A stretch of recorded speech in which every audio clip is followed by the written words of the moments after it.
सो अब देखते हैं व्हाट इज अ मूवमेंट। ठीक है, तो मूवमेंट क्या है।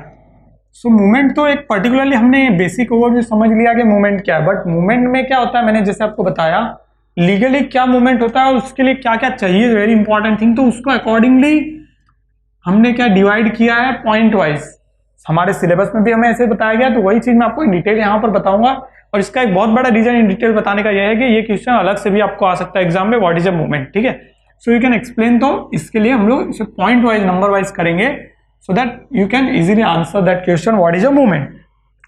So very first thing तो जो अभी तक मैंने बताया कि movement is not a single person, एक सिंगल पर्सन की बात नहीं। मूवमेंट जो नहीं होता सिंगल पर्सन अगर किसी चीज के लिए मतलब उसे कोई चीज पसंद नहीं हो उसके लिए कंप्लेन करता है, that is not a movement. That is a movement तब हो जाता है जब एक वो सोशल इशू हो, कोई सोशल इशू के ऊपर सारे लोग जब उसके विरोध में हो। सारे लोग का मतलब एक पर्टिकुलर रीजन के अंदर पानी जो है काफी साल से खराब आ रहा है, तो वो खराब पानी जो है वो नहीं आना चाहिए, उसके लिए उसका विरोध में अगर कुछ हो रहा है, उसके प्रोटेस्ट में कुछ कर रहे, तो that is what a collective action, right. So very first thing जो आएगा that is movement is a collective action. Collective मतलब जब उसमें एक साथ काफी सारे लोग जुड़ेंगे, एक साथ बहुत सारे लोग, कलेक्टिव मींस कलेक्टिवली पीपल एक साथ उसमें जुड़ रहे हैं, दैट इज अ मूवमेंट। अगर मेरे घर पे पानी खराब आ रहा है तो मैं उसके लिए म्युनिसिपैलिटी में कंप्लेन करूंगा, तो म्युनिसिपैलिटी क्या बोलेगी मुझे कि भाई तुम्हारे नल में कोई प्रॉब्लम है, तुम्हारे नल का कोई पाइप टूटा होगा तो उसमें से पानी दूसरा खराब घुस रहा है, आजू बाजू के घर में तो अच्छा पानी आ रहा है, वहां से तो कोई कंप्लेन आई नहीं। So that is a complain, that is not a movement. Understand? यानी कि मेरा अगर कोई छोटा सा इशू है, that is my issue, that is my simple single issue, so that's not a social issue, that is a personal issue. Personal issue resolve करना मेरी जिम्मेदारी है, क्योंकि मेरे घर में पानी खराब आ रहा है, बाजू में तो नहीं आ रहा, क्योंकि म्यूनिसिपालिटी लाइन क्या मेरे लिए अलग से तो म्यूनिसिपालिटी ने डायरेक्ट वहां से यानी बिछाई, सबके लिए है ना। अगर सबके लिए जब पानी खराब आ रहा है पूरे बिल्डिंग में, that is a social issue. उसके अगेंस्ट क्या हो सकता है, मूवमेंट हो सकती है, क्योंकि वहां पे कलेक्टिवली सारे बिल्डिंग के लोग बोलेंगे। सिर्फ मेरे घर में पानी खराब आ रहा है, that is a personal issue, वो मूवमेंट नहीं है। So that's a very important point कि movement is a collective action. Collective action means collectively किसी एक सिंगल इशू के ऊपर जब एक साथ सारे लोग बोले।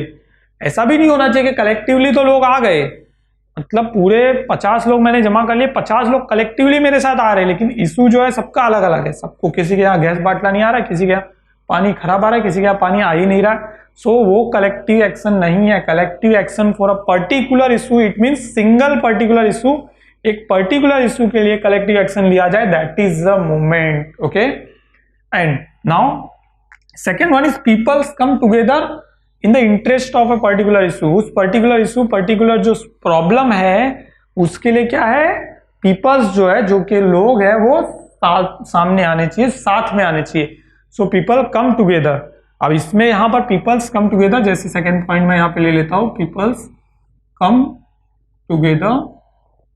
माय डियर फ्रेंड, यहां पे एक और बड़ी इंपॉर्टेंट चीज हो जाती, पीपल कम्स टुगेदर। ओके, यहां पर अनदर वेरी इंपॉर्टेंट चीज हो जाती, पीपल्स कम टुगेदर का मतलब ये नहीं है कि भाई मैंने आजू बाजू के लोगों को थोड़ा सा लालच दे दिया, पैसा दे दिया और वो लोग एक साथ आ गए, that is again not a movement, that is a bribe. Money bribe देकर किसी चीज के लिए जमा करना, that is not a movement at all. और वो कॉन्स्टिट्यूशन के लिए वो भी एक क्राइम है कॉन्स्टिट्यूशन में। People come together for their self interest. वो लोग अपनी मर्जी से अपने इंटरेस्ट को बचाने के लिए जब तक नहीं आ रहे हैं तो वो मूवमेंट नहीं है।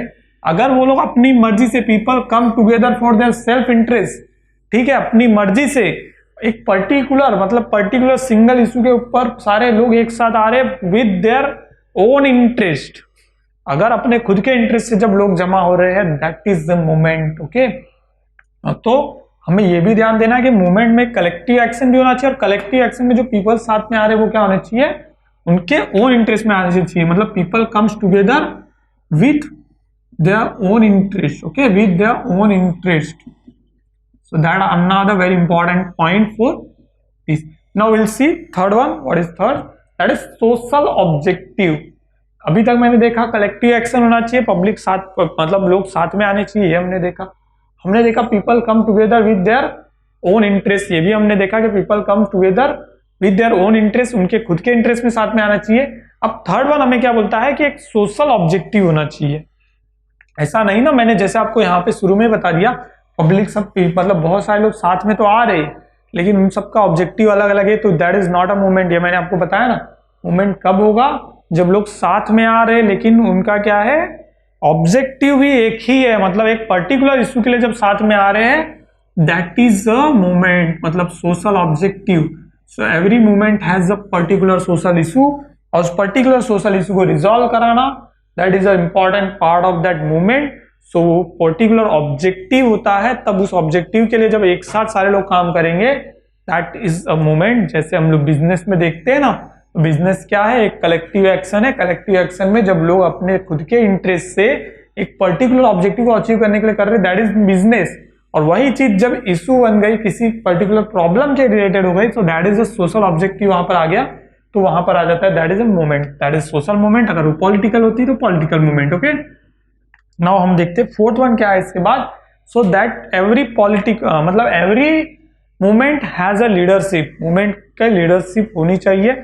अब जब तक उसकी लीडरशिप नहीं है, वो मूवमेंट क्या है, कमजोर रहेगा, मतलब वीक मूवमेंट रहेगा। वहां पे कोई किसी की नहीं सुनेगा, जिसको जिसका जो मन कर रहा है, तो that is not a movement, वहां पे कलेक्टिव एक्शन नहीं है। तो कलेक्टिव एक्शन तब तक नहीं होगा जब तक एक पर्टिकुलर लीडरशिप नहीं मिल जाती, और लीडरशिप मिल जाती है तो वो मूवमेंट क्या हो जाता है, स्ट्रांग हो जाता है, उसमें ताकत आ जाती है। जैसे कि एक एग्जांपल मैं आपके लिए ले लेता हूँ, गुजरात में जो लास्ट फ्यू इयर्स पहले एक आंदोलन हुआ था, ठीक है, एक मूवमेंट हुई थी, दैट इज पटेल आरक्षण मूवमेंट। ओके, आप शायद आपने सुना हो, फेमिलियर हो आप इसके साथ, पटेल मूवमेंट हुई थी। तो उस टाइम पे वो मूवमेंट क्या हो रही थी, धीरे धीरे स्ट्रांग, मतलब वीक होती जा रही थी, क्योंकि उसमें कोई लीडरशिप नहीं आ रही थी। और उसके बाद उसमें एक पर्टिकुलर लीडरशिप जब मिल गई, तो वो मूवमेंट क्या हो गई, थोड़ी स्ट्रांग हो गई, और बाद में पॉलिटिकल मूवमेंट भी हो गई। That's not our point, but just I want to explain you. So जब तक लीडरशिप नहीं थी, तब तक क्या थी, वो मूवमेंट थोड़ी थोड़ी वीक होती जा रही थी। जैसे उसमें एक लीडरशिप आ गई, उसमें उन्होंने एक पर्टिकुलर पर्सन को एज ए लीडर ले लिया, दैट इज हार्दिक पटेल। सो उसके मूवमेंट, मतलब उसके मूवमेंट में जुड़ने से और उसके लिए एज ए लीडरशिप आने से क्या हो गया कि मूवमेंट थोड़ी सी स्ट्रांग हुई। बट पॉलिटिकल लेवल पे जाने के बाद आया, मैंने आपको बेसिक इंट्रो में ही एक्सप्लेन किया कि पॉलिटिकल लेवल पे जाने के बाद मूवमेंट का most of the time motto ही चेंज हो जाता है। जो पर्सन जिस चीज के लिए मूवमेंट कर रहा होता है, वो उस चीज को ही छोड़ के किसी और चीज में लग जाता है, that is not our part. So political level पे आने के बाद मूवमेंट के टॉपिक्स हमेशा चेंज होते हैं, वो मैंने आपको इंट्रो पार्ट में बताया। सो लीडरशिप अगर है तो क्या होगा, हमें अपने मूवमेंट का ऑब्जेक्टिव जो है वो पता रहता है। Very first thing, objective of the movement, साथ में programme of the action. Movement है तो मूवमेंट कंटिन्यूअसली करनी है, तो क्या होता है, एवरी टाइम कुछ कुछ दिनों में हमें क्या करना होता है, प्रोटेस्ट करना होता है। तो उस सारी चीजों का जो प्रोग्राम्स तैयार होता है, वो कौन करता है, लीडरशिप में जो पर्सन है वो करता है। अब स्ट्रैटेजी बनानी पड़ती है ना, ऐसे थोड़ी कोई भी चीज कर रहे बिना स्ट्रैटेजी के तो नहीं होगी। जब तक हमें स्ट्रैटेजी करके प्रॉपरली नहीं करेंगे, तो हमारी मूवमेंट सक्सेसफुल नहीं होगी ना। इंडिपेंडेंस हमें चाहिए थी, इंडिपेंडेंस में शुरुआत कब हुई थी इंडिपेंडेंस की, हमने हिस्ट्री में देखा 1857, फर्स्ट जो टाइम 1857 में सब लोगों ने मिलकर प्रोटेस्ट किया। उसके बाद क्या खत्म हो गया, नहीं, उसके बाद एक के बाद नॉन कॉपरेशन मूवमेंट, नमक सत्याग्रह, साइमन गो बैक, एंड इस तरह से क्या हुआ, कंटिन्यूअसली जब मूवमेंट का वो प्रोग्राम किसने डिसाइड किया, लीडरशिप ने डिसाइड किया। लीडरशिप में कुछ बड़े बड़े थे नेता, जो जैसे महात्मा गांधी है और भी बहुत सारे नेता थे। तो उन्होंने क्या किया, लीडरशिप में वो लोग थे, और उन्होंने जब डिसीजन जब पब्लिक तक पहुंचा और पब्लिक ने कंटिन्यूअसली उसके ऊपर एक्शन लिया, तब जाके क्या हुआ, इंडिपेंडेंस हमें मिली ना 1947 में।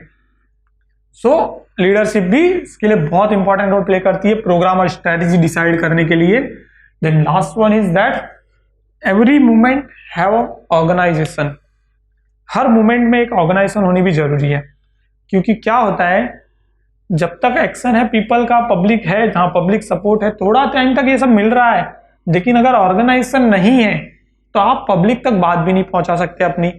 You have a leadership but you don't have a person, ऐसे मतलब आपके साथ जुड़े हुए लोग नहीं है। लीडरशिप आपके पास है, बट वो लीडरशिप के साथ जुड़े हुए लोग होने चाहिए, जो पब्लिक तक, पीपल्स तक, न्यूज तक, सारी लोगों तक क्या है, बातें पहुंचा सके। तो उसके लिए क्या एक ऑर्गेनाइजेशन होता है। तो every movement have a organisation, उनके साथ एक ऑर्गेनाइजेशन होता है। जैसे फार्मर्स की कोई मूवमेंट हो रही है, फार्मर्स के इंटरेस्ट को प्रोटेक्ट करने के लिए, तो फार्मर्स ऑर्गेनाइजेशन होगा। वुमेन से रिलेटेड कोई मूवमेंट हो रही है, सो वुमेन्स सेल होता है, वुमेन्स या फिर कोई ऑर्गेनाइजेशन होते हैं अलग अलग, जो कि क्या होता है वुमेन एम्पावरमेंट से रिलेटेड कोई काम कर रहा है, कोई वुमेन जस्टिस के ऊपर काम कर रहा है। तो इसके तरफ इससे क्या होता है चाइल्ड मैरिज को या तो खत्म करना है या डाउरी को खत्म करना है पूरी तरह से, तो उसके ऊपर वो लोग पर्टिकुलर एक सोशल इशू लेकर उसके ऊपर काम करते हैं। So that is a important part के क्या होना चाहिए, एक ऑर्गेनाइजेशन होना चाहिए। ऑर्गेनाइजेशन के साथ अगर वो लोग काम करेंगे so there is so much 100% chances कि उनका जो मूवमेंट है वो सक्सेसफुल हो। And last one but very important, that you need public support. अगर आप मूवमेंट कर रहे हो तो आपको पब्लिक सपोर्ट की जरूरत पड़ेगी। एंड जब तक भी पब्लिक सपोर्ट है your movement is good enough कि आप कोई भी मूवमेंट में सक्सेस होने के चांसेस 100% है। बट अगर पब्लिक सपोर्ट आपका चले गया so there will be chances कि आप क्या हो अपनी उस मूवमेंट से हार जाओगे। सो 100% यू हैव टू डू कि आपकी जो मूवमेंट है वो पब्लिक सपोर्ट के साथ होनी चाहिए। पब्लिक का सपोर्ट है तो गवर्नमेंट है, पब्लिक का सपोर्ट है तो सारी चीजें हैं, तो पब्लिक सपोर्ट है तब तक ही मूवमेंट है।